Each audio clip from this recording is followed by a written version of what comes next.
So Daredevil Season 3 dropped just a couple days ago, and that means I got nothing done yesterday because I was binge watching the whole season. So let's talk about it.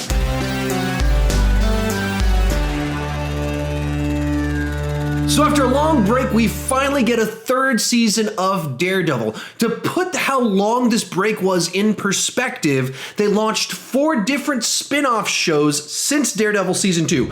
2 of those shows got a second season and got canceled since we got Daredevil Season 2.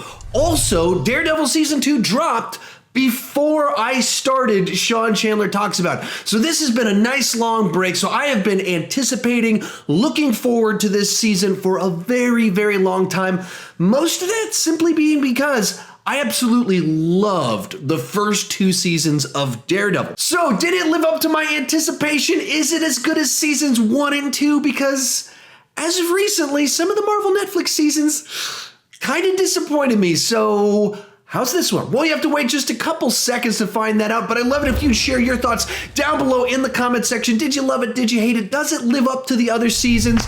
With that said, let's get started talking about the good. One of the absolute best things about this season is that it's probably the most focused story-wise of any of the Marvel Netflix shows. There's not a bunch of rabbit trails. Every plot line ties together.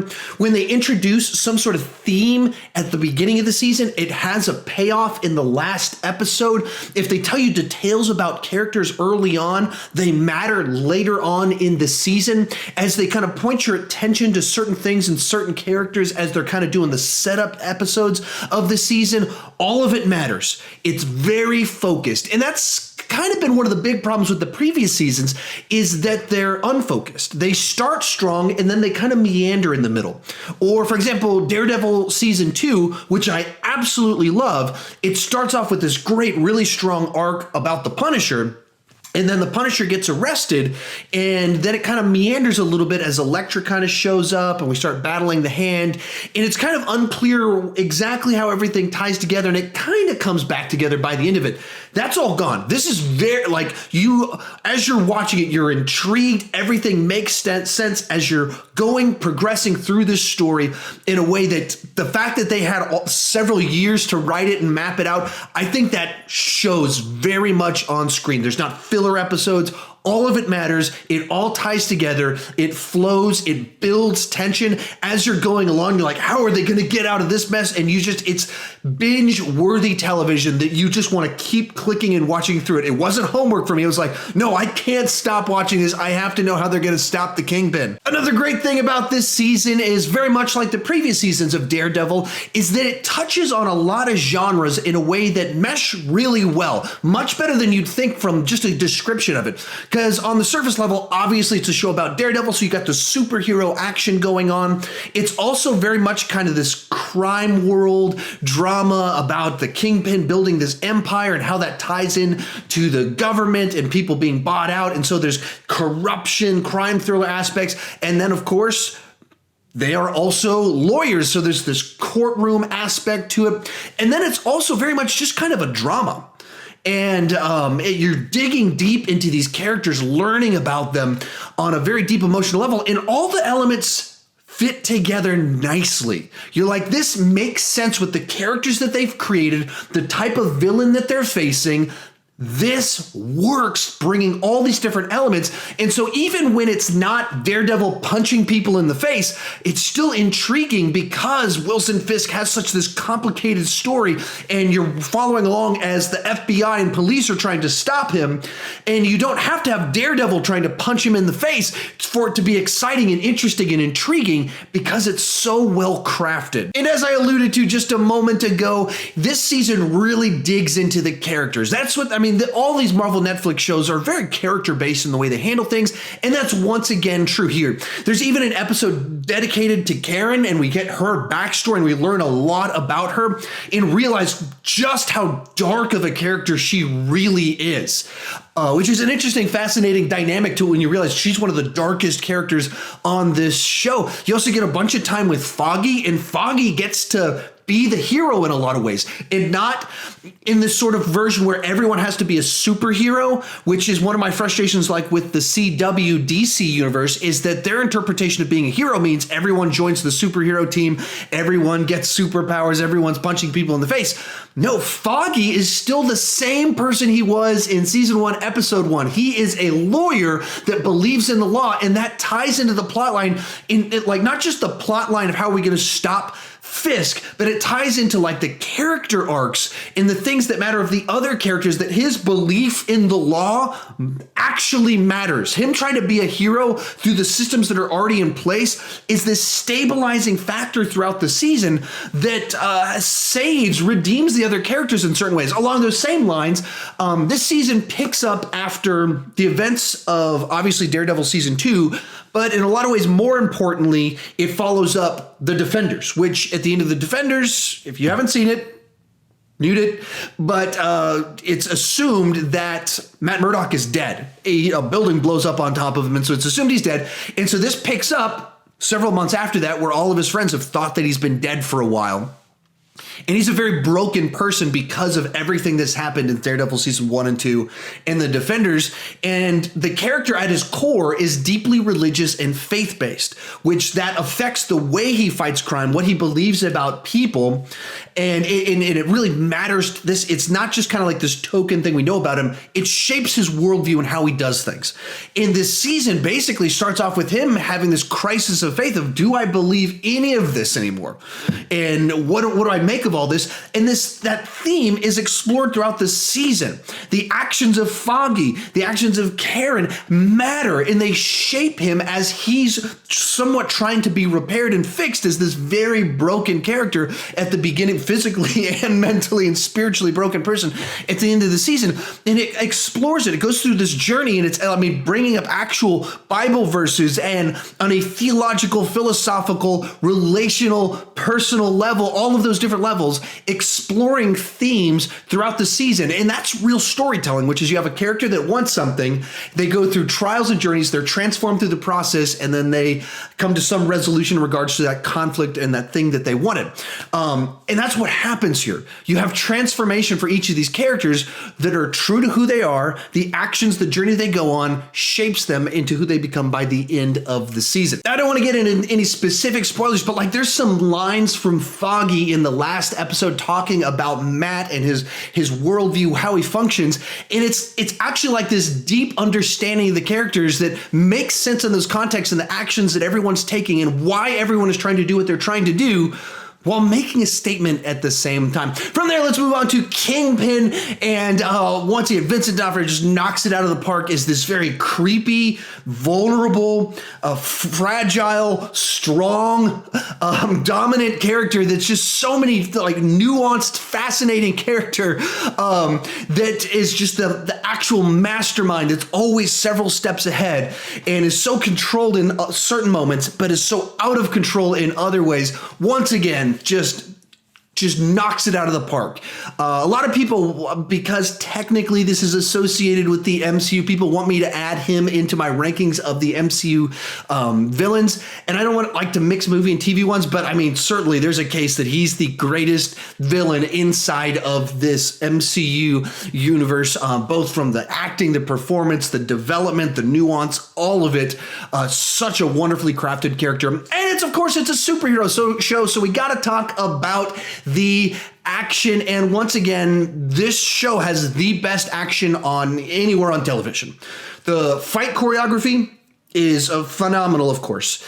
And this season, they toned back some of the flippy kick stuff. They actually have Cox kind of doing it. You see him with the mask off a little bit more, and he's actually really getting involved, and you're seeing him do a lot more stuff. But Daredevil's a little injured this season, and because the actor's actually there's not as many flippy kicks. There's not ninjas showing up that everyone's flipping around.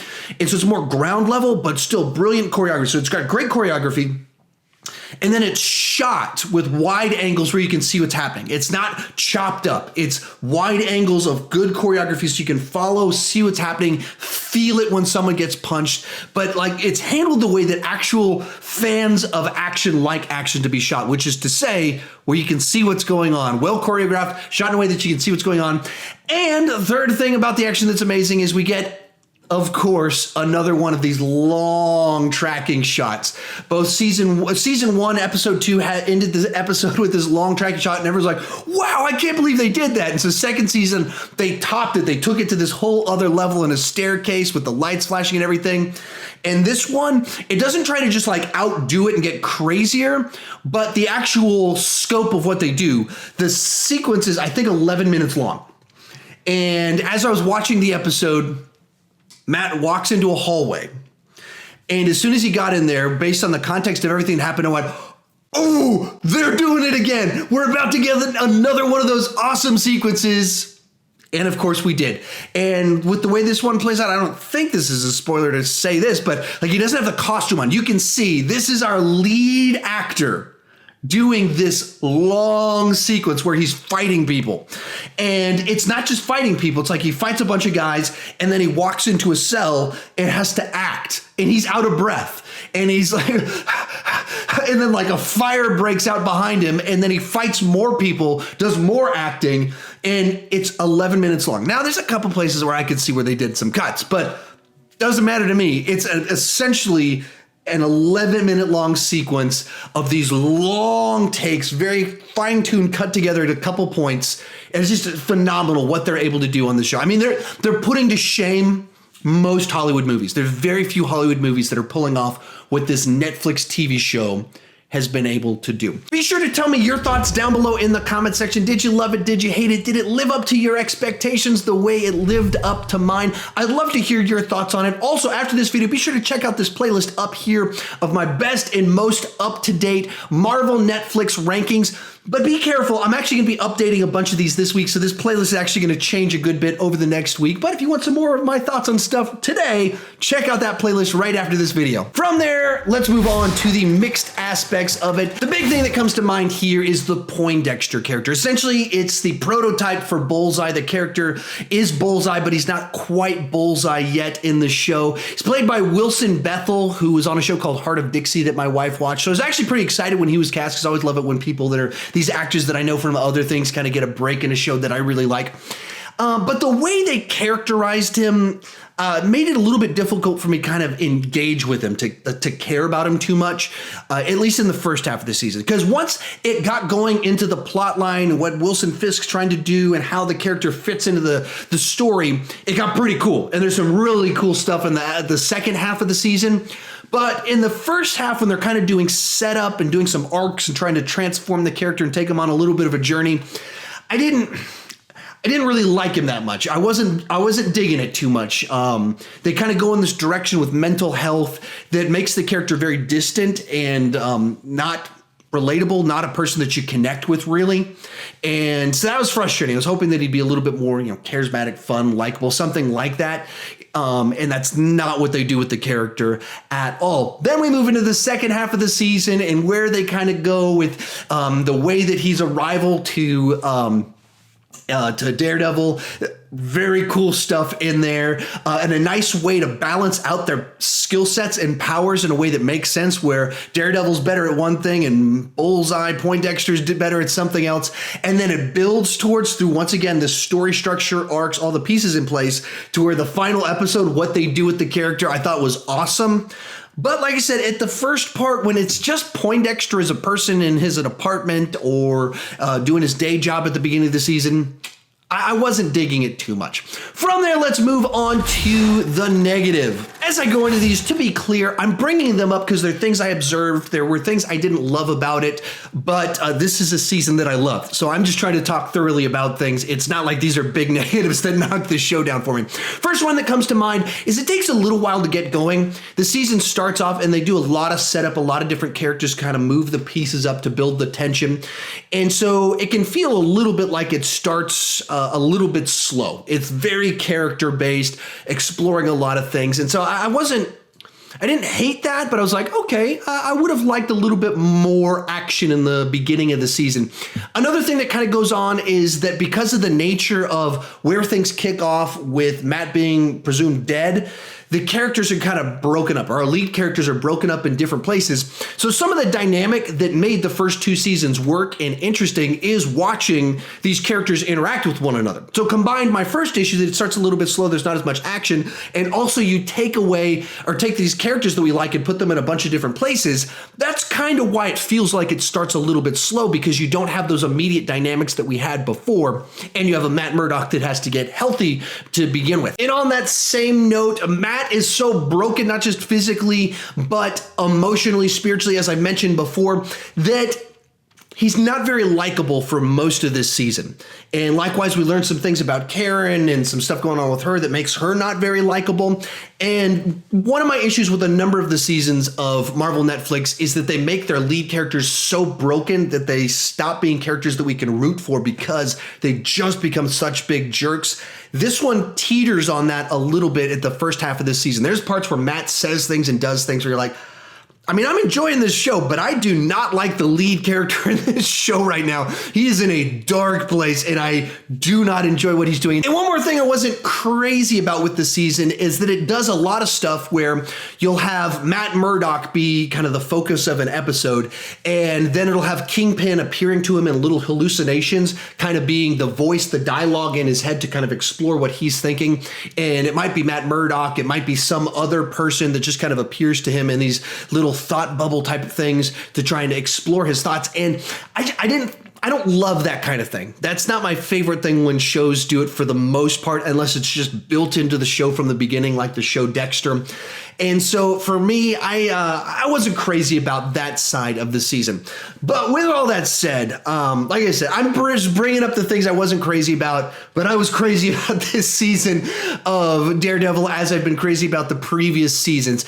After I watched about 5 episodes, I read one of my friends on Twitter say something like, "This is the Dark Knight of the MCU. This is the best thing anywhere in the Marvel universe." And I was like, you sure about that? I mean, I'm digging it, but I'm not going quite that far. And then it went into the second half of the season. I was like, all right, I'm probably tracking with you. I'm understanding where you're coming from. This was pretty phenomenal. I love what they're doing with this. Besides those minor squabbles, I absolutely loved this season. This is must-see television. That's my highest rating I give to television shows. This is the Avengers Infinity War of television for me this year. I loved it. Be sure to check out that playlist to the left with my best and most up-to-date Marvel Netflix rankings. Also know I'm going to be updating those rankings over the next few days. Be sure to check that out. Thank you so much for watching, and keep talking movies and TV too much.